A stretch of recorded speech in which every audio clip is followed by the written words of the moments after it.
Cyber Clash is the new season for July. I'm going to go over everything you need to know. And we also had an announcement about changes to crafted defenses. I will thoroughly explain that and give my thoughts. But first, let's take a look at the calendar for July. There's nothing specific on here we need to delve into any details with. You see the challenge level, all pretty much standard stuff. We will have a treasure hunt event on the 17th and a super troop event that runs parallel to clan games. In June, this was a 99% discount to super troops. Presumably that's what we'll see here because it's a strange time for any kind of medal event. Moving along to all of the skins we will see, the first you can obtain is the Warden skin within the Gold Pass. I'm going to show you them all in attack, but the Grand Doctor is my favorite skin out of all of them, on top of the legendaries. So if you are purchasing the Gold Pass this month, remember you can support a creator beforehand by pressing the C and entering their code. My code is Judo and it helps to support the channel massively. You can also do this on the Supercell store if you are purchasing over there, which I would highly recommend since it's the same price and you get extra rewards such as gems, and for every 6 gold passes you purchase, you get a bonus book of everything. When it comes to the Warden skin specifically, I just think the design is so good. The aesthetics look amazing. There's a lot of skins remind me of Marvel characters this month. What a collaboration that would be. But on ground mode, he's basically just crawling across towards the buildings, and once he goes down,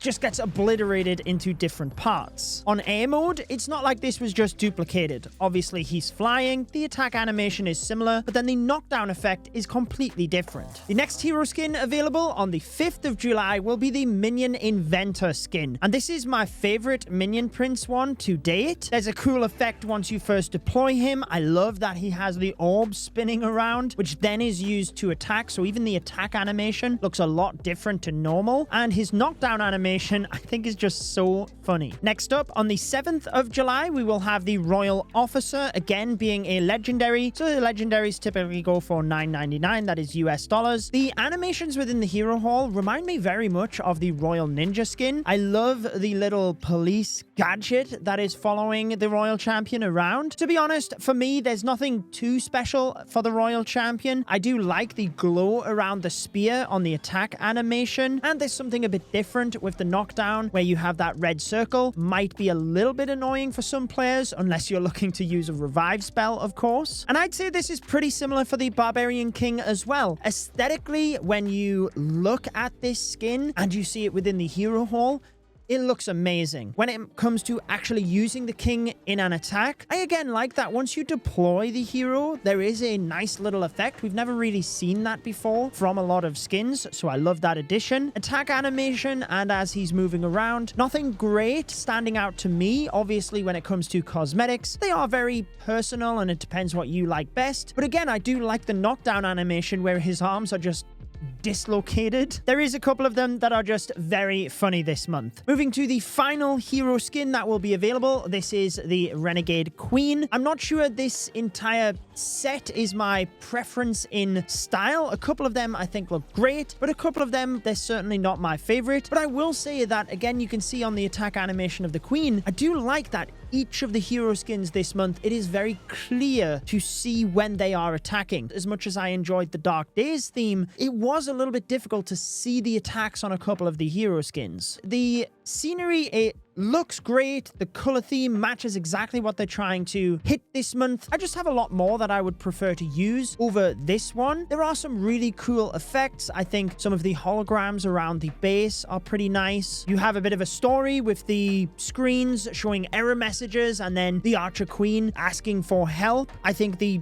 floor design is certainly different this month as well. You can let me know how you feel about that when it comes to attacking. But for me, I think one of my favorite aspects is just the glitch effect that you see across areas of the base from time to time. And we will also get a super deco this month as well. This is the Cyber Hologram available on the 14th of the month. As you tap it, you have that glitch effect. You have different holograms that cycle through various images. So it's definitely one of the nicer super decos in my opinion. But let's move across to the changes to crafted defenses that were announced today. We're currently editing the next Inside the Builder Hut episode where we deep dive into crafted defenses and address your feedback. But before that drops, we've got a few important updates to share. So there is a season extension. When this was first announced, it was for like 100 days before the 3 crafted defenses would be rotated and we'd get new ones. But they've said we've extended the current crafted defense season till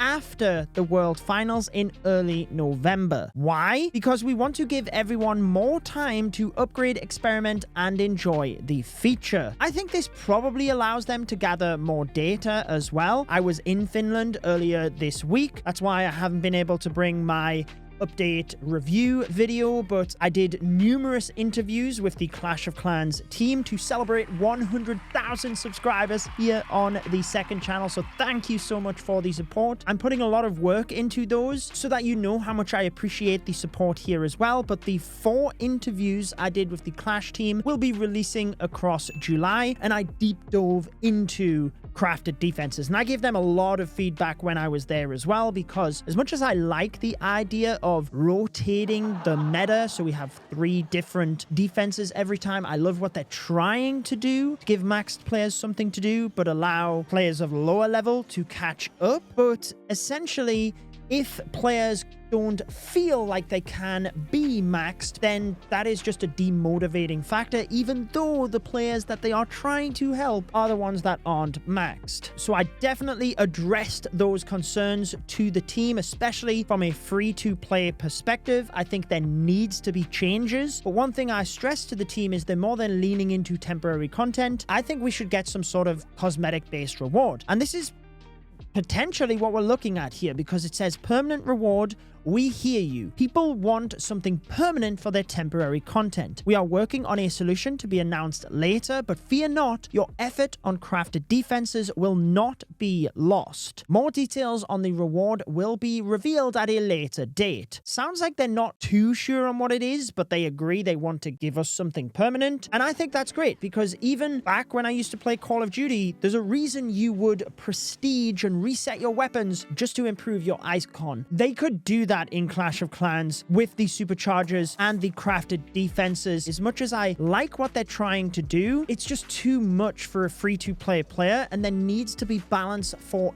everybody. So I think they have numerous options. There was a lot of things the community were recommending. They still want to try and achieve their goals of mixing up the meta and giving maxed players something to do. So it's a difficult one, because at first I was thinking maybe have defenses persist through to different seasons. But that doesn't necessarily achieve the goal of mixing up the meta. Then I was thinking if you max them all, you get coins or tokens, which means you can max one of them in the next season. But all that helps is the maxed players. It doesn't actually help the free-to-play players that are struggling. I think there's other things they could do, like allow you to upgrade all of the modules at the same time, so that it essentially, for a free-to-play player, means you have a third of the upgrade time for this specific defense. Even though you're still tying up builders, at least it means it doesn't take you 2 months to max this thing and then it goes away after 3. I think the best solution I have seen, which I pitched to the team as well, was from Itsu, where he recommended that every crafting season you would get a hammer in order to